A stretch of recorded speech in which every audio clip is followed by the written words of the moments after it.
Hey guys, welcome to my YouTube channel, Dear Pre. Subscribe to my channel and hit the bell icon to get all notifications. Do like, comment, share and save the video. Hello students, आज का हमारा topic है gametogenesis. तो gametogenesis क्या होता है? Gametogenesis is the process of formation of gametes. Gametes के formation के प्रोसेस को हम क्या बोलेंगे? गैमेटोजेनेसिस। और जो गैमीट्स हैं उनकी फॉर्मेशन कहाँ होगी? अगर मेल गैमेट है तो मेल गोनाड्स में होंगे उसकी फॉर्मेशन, और फीमेल गैमेट है तो उसकी फॉर्मेशन फीमेल गोनाड्स में होगी।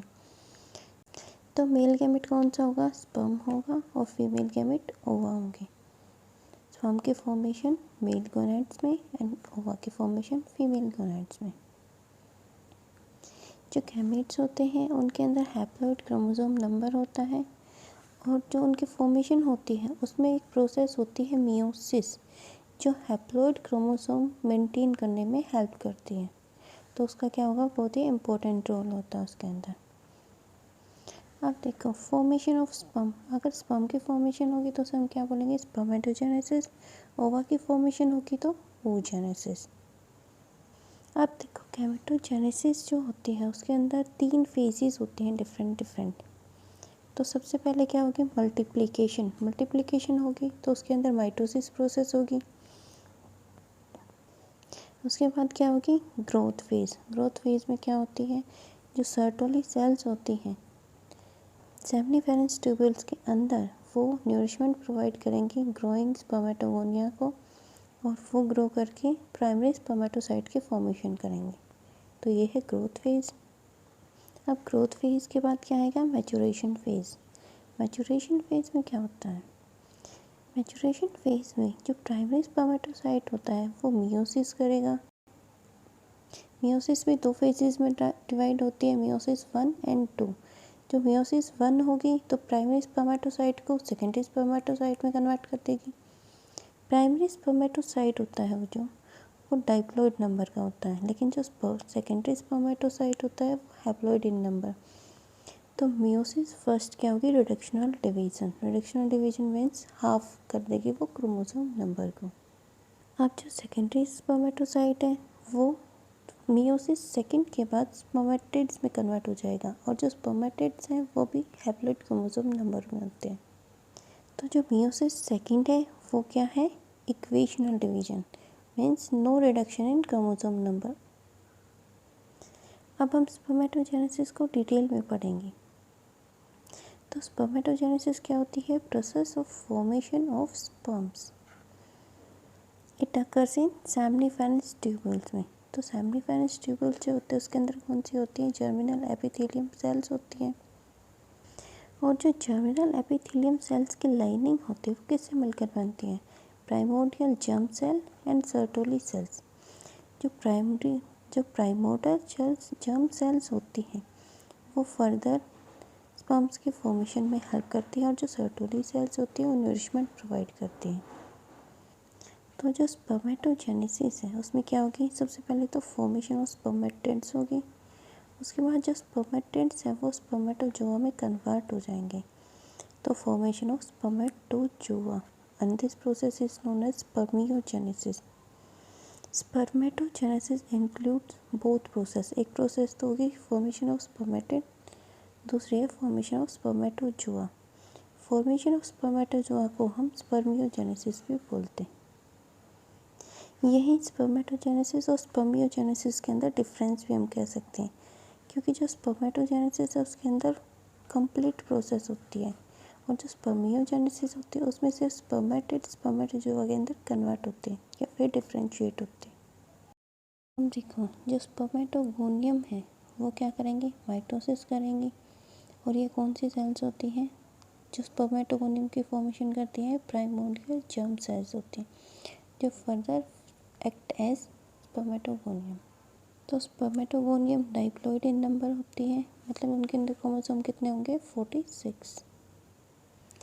तो स्पर्मेटोगोनियम डाइप्लॉइड होती है और उनके अंदर क्रोमोसोम कितने होंगे? 46 होंगे। ये माइटोसिस करेंगी और बहुत सारे एडिशनल स्पर्मेटोगोनिया की फॉर्मेशन करेंगी, और इन्हीं से जो है प्राइमरी स्पर्मेटोसाइट की फॉर्मेशन होगी। ठीक है। अब देखो स्पर्मेटोगोनियम है, उससे माइटोसिस होके जो एडिशनल स्पर्मेटोगोनिया की फॉर्मेशन होगी, इस फेज़ को हम बोलेंगे मल्टीप्लिकेशन फेज़। लेकिन जो स्पर्मेटोगोनिया से प्राइमरी स्पर्मेटोसाइट की फॉर्मेशन होती है, इस फेज़ को हम क्या बोलेंगे, ग्रोथ फेज़। ओके। अब ग्रोथ फेज़ के बाद क्या आएगा, मैचुरेशन फेज़। तो मैचुरेशन फेज़ में क्या होती है, मियोसिस। मियोसिस दो पार्ट्स में डिवाइडेड थी, मियोसिस 1 एंड मियोसिस 2। तो मियोसिस 1 क्या होती है, रिडक्शनल डिवीजन होती है। तो उसमें क्या हो जाएगा, क्रोमोसोम का नंबर हाफ हो जाएगा। प्राइमरी स्पर्मेटोसाइट है, वो डाइप्लॉइड क्रोमोसोम नंबर होंगे, उसके अंदर 46 क्रोमोसोम। लेकिन जो सेकेंडरी स्पर्मेटोसाइट है वो हैप्लॉइड होगा और उसके अंदर 23 क्रोमोसोम्स होंगे। तो मियोसिस 1 से प्राइमरी स्पर्मेटोसाइट से दो सेकेंडरी स्पर्मेटोसाइट की फॉर्मेशन होगी। उसके बाद क्या होगा, meiosis second. Meiosis second equational division होता है, मीन्स में उसमें अगर 23 क्रोमोसोम नंबर है तो 23 ही रहेंगे। ठीक है। तो सेकेंडरी स्पर्मेटोसाइट से एक सेकेंडरी स्पर्मेटोसाइट से दो स्पर्मेटिड की फॉर्मेशन होगी। तो फिर एक प्राइमरी स्पर्मेटोसाइट से दो सेकेंडरी स्पर्मेटोसाइट बने थे और दो सेकेंडरी स्पर्मेटोसाइट से चार स्पर्मेटिड की फॉर्मेशन होगी। तो एक प्राइमरी स्पर्मेटोसाइट से चार स्पर्मेटिड की फॉर्मेशन होगी। ओके। अब जो स्पर्मेटिड्स बने हैं इनकी क्या होगी, डिफरेंशिएशन होगी और उस प्रोसेस को हम क्या बोलेंगे, स्पर्मियोजेनेसिस। ओके। तो स्पर्मेटिड्स डिफरेंशिएट हो जाएंगे और डिफरेंशिएट होके क्या हो जाएंगे, उसके अंदर टेल आ जाएगी, माइटोकॉन्ड्रिया, और जो उनका ओवल शेप स्ट्रक्चर है वो इलोंगेटेड हो जाता है। तो ओवरऑल हमने क्या देखा कि जो एक प्राइमरी स्पर्मेटोसाइट है वो चार स्पर्म की फॉर्मेशन कर रहा है। ओके। ये हमारी स्टेजेस ऑफ स्पर्मेटोजेनेसिस है। हम डिटेल में पढ़ते हैं। तो जो फॉर्मेशन ऑफ स्पर्मेटिड क्या थे, ओवल शेप्ड स्ट्रक्चर्स होते हैं। तो इसके फॉर्मेशन में तीन फेज़ होंगे, multiplication phase, growth phase and maturation phase. Okay. तो मल्टीप्लिकेशन फेज़ में क्या होगा, एट सेक्सुअल मैच्योरिटी, जब मैन क्या हो जाएंगे, सेक्सुअली मैच्योर, मतलब कि at the time of puberty. तो जो प्राइमोर्डियल जर्म सेल्स होती है वो माइटोसिस करेंगी। ये क्या होती हैं, डाइप्लॉइड सेल्स होती हैं और माइटोसिस करके स्पर्मेटोगोनिया की फॉर्मेशन करेंगे। अब जो स्पर्मेटोगोनिया वो भी डाइप्लॉइड होंगी। स्पर्मेटोगोनिया दो टाइप के होते हैं, type A spermatogonia and type B spermatogonia. जो टाइप ए स्पर्मेटोगोनिया वो फर्दर माइटोसिस करेंगे और एडिशनल स्पर्मेटोगोनिया की फॉर्मेशन करेंगे। लेकिन जो टाइप बी स्पर्मेटोगोनिया है वो प्रिकर्सर ऑफ स्पर्म, मतलब स्पर्म की फॉर्मेशन में हेल्प करेंगे। उसके बाद आ जाएगा ग्रोथ फेज। तो ग्रोथ फेज में क्या होगा, जो टाइप बी स्पर्मेटोगोनिया है वो ग्रो करेंगे और प्राइमरी स्पर्मेटोसाइट की फॉर्मेशन करेंगे। प्राइमरी स्पर्मेटोसाइट भी डाइप्लॉइड होता है और इनकी यहाँ ग्रोथ होती है, उसमें न्यूरिशमेंट कौन देता है, सर्टोली सेल्स। उसके बाद मैचुरेशन फेज आ जाएगा। मैचुरेशन फेज में क्या होगी, मियोसिस होगी। तो जो प्राइमरी स्पर्मेटोसाइट है मियोसिस फर्स्ट से सेकेंडरी स्पर्मेटोसाइट में कन्वर्ट हो जाएगा। मियोसिस 1 क्या होती है, रिडक्शनल डिवीजन, तो हाफ हो जाएगा क्रोमोसोम का नंबर। उसके बाद मियोसिस सेकेंड हो गई, तो सेकेंडरी स्पर्मेटोसाइट जो कि हाफ क्रोमोसोम नंबर था, कितने क्रोमोसोम हो गए थे इसके अंदर, 23, और प्राइमरी स्पर्मेटोसाइट में कितने थे, 46। तो सेकेंडरी स्पर्मेटोसाइट मियोसिस सेकेंड के बाद स्पर्मेटिड्स में कन्वर्ट हो जाएगा और उसके क्रोमोसोम नंबर कितने होंगे, 23। उसके बाद जो स्पर्मेटिड्स हैं हमारे वो डिफरेंशिएट हो जाएंगे और स्पर्मेटोजोआ की फॉर्मेशन करेंगे। उस स्पर्मेटोजोआ को ही हम अल्टीमेटली स्पर्म भी बोलते हैं और इस प्रोसेस को हम क्या बोलेंगे, स्पर्मियोजेनेसिस। तो जो स्पर्मेटिड्स हैं वो डिफरेंशिएट हो जाएंगे, स्पर्मेटोजोआ की फॉर्मेशन करेंगे और स्पर्मेटोजोआ को ही हम स्पर्म्स भी बोलते हैं। तो चार स्पर्म की फॉर्मेशन होगी किससे, एक स्पर्मेटोगोनियम सेल से। ये जो स्पर्म्स यहाँ पे बने हैं इनके जो हेड होते हैं वो सर्टोली सेल्स के अंदर एम्बेडेड होते हैं। अब इनको जो बाहर निकालने की प्रोसेस होगी फ्रॉम द सेमिनिफेरंस ट्यूबुल, इस प्रोसेस को हम क्या बोलेंगे, spermiation. It is the process of release of sperms from seminiferous tubules. Okay. उसके बाद हम स्पर्मेटोजेनेसिस का हार्मोनल कंट्रोल देखेंगे। तो सबसे पहले जो हाइपोथैलेमस होता है वो GnRH का सिक्रेशन करेगा। GnRH किसको एक्टिवेट करेगा? Anterior lobe of pituitary gland, और वहाँ से LH और FSH की सिक्रेशन होगी। तो जो LH होता है वो लेडिक सेल्स को स्टिमुलेट करेगा और FSH सर्टोली सेल्स को स्टिमुलेट करेगा। लेडिक सेल से टेस्टोस्टेरोन की सिक्रेशन होगी और सर्टोली सेल से स्टिमुलेशन ऑफ स्पर्मेटोजेनेसिस, और ये किसके थ्रू हो गया? एंड्रोजन बाइंडिंग प्रोटीन की सिक्रेशन होगी। और सेकंड हार्मोन जो सर्टोली सेल सिक्रेट करेंगे वो है इनहिबिन।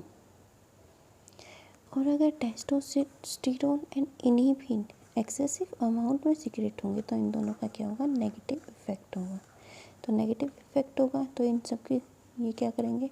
हाइपोथैलेमस और एंटीरियर पिट्यूटरी ग्लैंड को स्टिमुलेट करेंगे और फर्दर इनका क्या होगा? नेगेटिव इम्पैक्ट होगा। तो वहाँ से ना तो GnRH की सिक्रेशन होगी और जो फर्दर प्रोसेस है वो सारी रुक जाएगी। तो GnRH क्या होता है? Gonadotropin releasing hormone, LH luteinizing hormone and FSH follicular stimulating hormone. ये है हमारा हार्मोनल कंट्रोल ऑफ स्पर्मेटोजेनेसिस।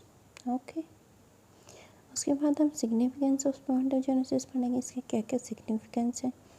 तो फर्स्ट वन क्या होते हैं? एक स्पर्मेटोगोनियम से 4 स्पर्म की फॉर्मेशन होगी। जो स्पर्म्स बनेंगे वो हैप्लॉइड क्रोमोसोम नंबर में होंगे, मतलब उनके अंदर क्रोमोसोम कितने होते हैं? 23। तो आफ्टर फर्टिलाइजेशन जब स्पर्म और ओवा का फ्यूज़न होगा तो फर्दर क्या हो जाएंगे? क्रोमोसोम नंबर 46 हो जाएंगे। तो फर्टिलाइजेशन के बाद जो डाइप्लॉइड क्रोमोसोम नंबर होते हैं जाइगोट में फिर से रिस्टोर हो जाते हैं। Crossing over occurs in meiosis first, means जो मियोसिस फर्स्ट होती है उसके अंदर क्रॉसिंग ओवर होगी और उसी से क्या होगी? वेरिएशंस आती हैं जनरेशन्स के अंदर। उसके बाद क्या आएगा? It occurs in various organisms, ये बहुत सारे ऑर्गेनिजम्स के अंदर होगी। तो इससे हमें क्या पता चलता है कि it supports the evidence of basic relationship of organism, means जो ऑर्गेनिजम्स होते हैं उनके अंदर बेसिकली रिलेशनशिप होते हैं, आपस में इंटरकनेक्टेड होते हैं। ओके, तो ये चारों क्या है? Significance of spermatogenesis. सबसे पहला तो एक स्पर्मेटोगोनिया से 4 स्पर्म की फॉर्मेशन होगी, स्पर्म्स हैप्लॉइड नंबर में होंगे और जो क्रॉसिंग ओवर होंगे उससे वेरिएशंस आएंगे और ये आपस में इंटर रिलेशन शो करने में हेल्प करता है। ओके स्टूडेंट्स, नेक्स्ट वीडियो में हम पढ़ेंगे difference between spermatogenesis and spermiogenesis. Thank you students.